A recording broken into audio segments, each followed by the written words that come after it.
नमस्कार साथियों, केशव सिंह वॉइस में आप सभी का स्वागत है। आज जो ये वीडियो जो बना रहा हूँ ये कुछ हटकर है। हटकर इसलिए है कि जो कि आप ये जो देख रहे हैं कि ऊपर जो स्क्रीन पे जो लिखा है कि कर्म कर्म के साथ जो कृपा, जो कोई कर्म है, कृपा, एहसान, अनुग्रह, उपकार, कृतज्ञता। अगर कोई इंसान कर्म करता है तो क्या वो किसी पर कृपा करता है, एहसान करता है, अनुग्रह करता है, उपकार करता है, या उसकी कृतज्ञता? क्योंकि कृतज्ञता तो जब कर्म आप कर लेते हैं तो कृतज्ञता तो सामने वाला जताता है।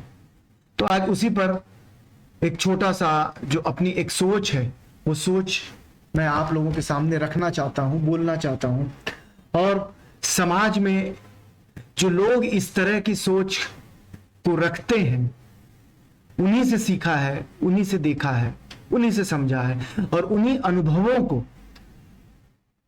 आपके पास आप लोगों के साथ साझा करना चाहता हूं, अच्छा या बुरा।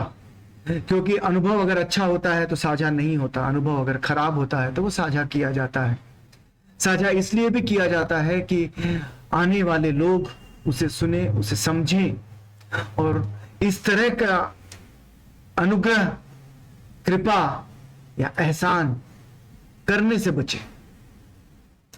मेरी नजर में जो कर्म है, इंसान जो होता है वो अपने कर्मों से बनता है। इंसान जो होता है वो अपने कर्मों से बनता है, ना कि उम्र से। कहने का मतलब यह है कि इंसान जो बड़ा होता है वो अपने कर्मों से बड़ा होता है।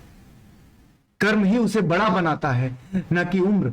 उम्र मेरी नजर में एक आंकड़ा होता है कि आज अगर 10 है तो कल 11 होगा, आज अगर 50 है तो कल 51 होगा, आज अगर 59 है तो कल 60 होगा। क्योंकि कर्म से एक बच्चा भी हमसे बड़ा बन सकता है, और एक बुजुर्ग उम्र में बड़ा भी वो उससे छोटा हो सकता है। तो कर्म की जो परिभाषा है, जो कर्म है, वो कर्म अपने आप में इतना बड़ा है। आप उसे जब कर्म करने के बाद आप उसे किस रूप में ले रहे हैं, वही इंसान को बड़ा, महान और उसके व्यक्तित्व को निखारता है, उसके व्यक्तित्व को बयां करता है। कर्म ही श्रेष्ठ है, कर्म ही सबसे बड़ा होता है।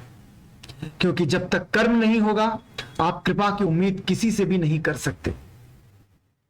याद रखें, यह कलयुग है और आपके हाथ में सिर्फ कर्म करना है, और कृपा आपके कर्म की गुणवत्ता पर निर्भर करती है। कृपा करना आपका, हमारा नहीं, दूसरों का काम है। क्योंकि जैसा आपका कर्म वैसी आप पर दूसरों के कर्म की कृपा। अब आ जाता है कि कर्म क्या होता है। कर्म इंसान, जब हम कर्म किसी के ऊपर कर्म करता कैसे है, हम मेरा अपना व्यक्तिगत मानना है कि कर्म करने वाला हम तो सिर्फ कारक हैं, करवाता तो कोई और है।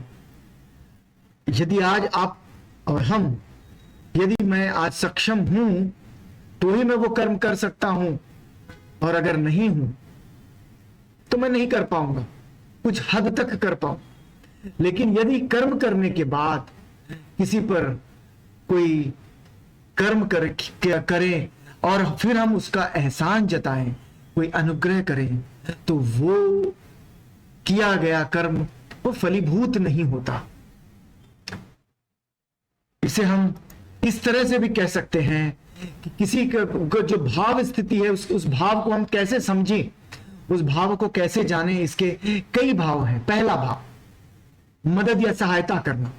जब हम किसी की मदद करते हैं या किसी की सहायता करते हैं तो वो भी कर्म में आता है। लेकिन मदद और सहायता करने के बाद अगर हम एहसान जताते हैं तो वहीं पर इंसान का अपना व्यक्तित्व दिखाई देता है, समझ आता है वो है क्या। मदद या सहायता इसलिए की जाती है कि आप किसी को मुसीबत में पड़े देखकर जब उस व्यक्ति का हृदय द्रवित होता है तो वो एक अच्छे इंसान की निशानी है कि द्रवित होता है। हो जाने के कारण उसे मुसीबत से निकालने में प्रयास करते हैं, बदले में कुछ भी अपेक्षा नहीं करते, क्योंकि आप अपने चारों ओर अच्छा वातावरण चाहते हैं, तनाव खिंचाव न रहे, सहज स्थिति बनी रहे, यह भी एक कर्म का रूप है।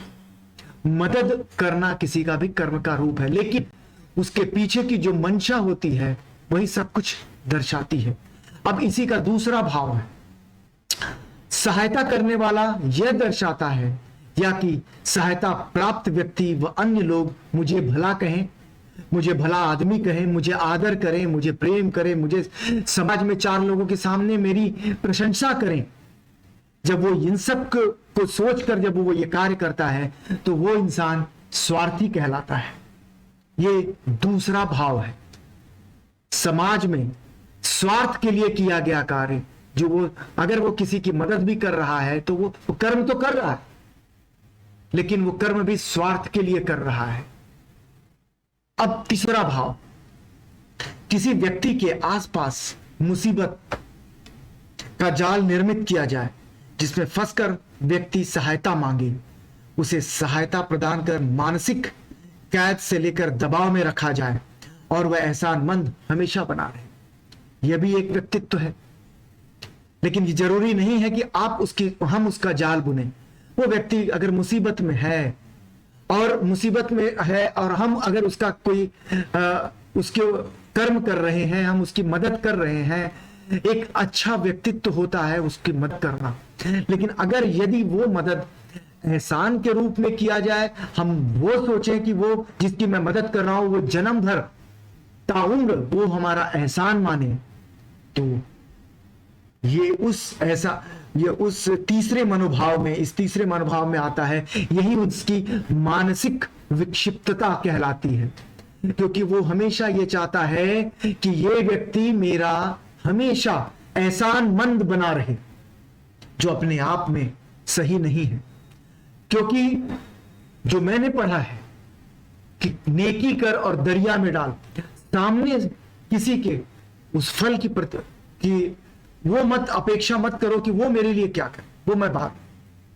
तो चौथा मनोभाव होता है, किसी को मुसीबत में फंसा उसके डर घबराहट क्रियाकलापों से मजा लिया जाए, यह भी दर्दनाक विभत्स स्थिति है और यह शैतानियत है। अब कुछ लोगों का कर्म यह भी है कि अगर किसी को तकलीफ में भी देखते हैं तो उन्हें ऊपर से तो वो सामने से वो ये जताने की कोशिश करते हैं कि वो उन्हें बड़ी तकलीफ हो रही है, लेकिन मन ही मन वो ये प्रसन्न हो रहे हैं, चलो इसे भी तो कुछ हुआ। वो भी कर्म का एक रूप है। वो भी इंसान की विक्षिप्तता, मानसिक विक्षिप्तता का एक रूप है कि वो ये वो देख रहा है, वो ये नहीं चाहता कि मुझसे भी बड़ा भी कोई हो। क्योंकि हमारे समाज में ऐसे लोग हैं, हम माने या ना माने, हमारे आसपास में ही ऐसे लोग भरे पड़े हैं कि दूसरों की खुशी से वो खुश नहीं होते। दूसरों की खुशी में वो अपनी खुशी नहीं ढूंढते हैं। इंसान वही है जो दूसरों को खुश देखकर खुश हो। फिर देखिए आपकी खुशी दोगुनी हो जाती, हमारी खुशी दोगुनी हो जाती है, उस इंसान की खुशी दोगुनी हो जाती। तो कर्म यही है मेरी नजर में। इंसानियत और इंसान, मानवता, इन्हीं धर्मों का पालन करना, इंसानियत को शर्मसार ना होने देना, लोगों को बिना किसी भाव लिए कि वो भी मेरा कुछ करे, मेरे लिए कुछ करे, वो भाव छोड़कर अगर किसी की मदद करे, वो इंसान, वो व्यक्ति मेरी नजरों में बहुत महान होता है। जब हम किसी के लिए कुछ करते हैं तो बदले में किसी आस की उम्मीद ना रखें। आस की उम्मीद रखना वो स्वार्थ है। जब हम स्वार्थी हो जाते हैं तो हमें, क्योंकि प्रकृति जो है वो लौटाती है, प्रकृति अपने पास कोई चीज रखती नहीं है, वो सूद समेत हमें वापस करती है। हमारा अच्छा किया कर्म भी अगर इस भावना से अगर किया जाए तो वो जो कर्म है वो व्यर्थ हो जाता है। तो मेरा, आप जो लोग इसे सुन रहे हैं, समझ रहे हैं या देख रहे हैं, वो ये समझने की कोशिश करें कि व्यक्ति अपने व्यक्तित्व, अपने कर्मों से बड़ा बनता है, ना कि उस भावना से किया गया कर्म कि आप तो कर्म अच्छा कर रहे हैं, मैं तो कर्म अच्छा कर रहा हूं, लेकिन बदले में मैं ये भाव रखता हूं कि वो भी मेरे लिए कुछ करे या वो मेरा एहसानमंद रहे, जन्म भर रहे, तो वो भी व्यक्ति कभी सुखी नहीं रह सकता। क्योंकि मैंने पहले भी कहा और हमेशा से कहते आया हूं, और हमारे पुराणों में भी कहा गया है कि कर्म जो है, किसी की भी जब मदद की जाती है तो वो निश्चल भावना से की जानी चाहिए। जब हम किसी के लिए कुछ करते हैं तो वहां पर किसी भी तरह का भाव नहीं होना चाहिए कि मैं आज अगर इसका कर रहा हूं तो ये भी कल मुझे करे। ये भाव ना रखें। यही मानवता है, यही धर्म है, यही इंसानियत है। मैं तो यही कहूंगा कि इंसान धर्म सबसे बड़ा है कि कर्म हमेशा करिए, कृपा, एहसान, अनुग्रह और उपकार इन सबको भूल जाइए। सबसे अनुरोध है उन सब से जो ये सुन रहे हैं, और मैं ऐसे वीडियोस लाता रहूंगा क्योंकि ये भी मेरा एक विषय है। क्योंकि मुझे बड़ी तकलीफ होती है, बड़ी कुंठा होती है जब मैं अपने आसपास के लोगों को इस तरह की भावनाओं से देखता हूं, इस तरह की भावनाओं से ओत प्रोत देखता हूं। क्योंकि कोई किसी की मदद कर रहा हो और बदले में अगर कुछ चाहता है, बदले में वो एहसान अगर जता रहा हो, तो ये कतई मंजूर नहीं। ना मुझे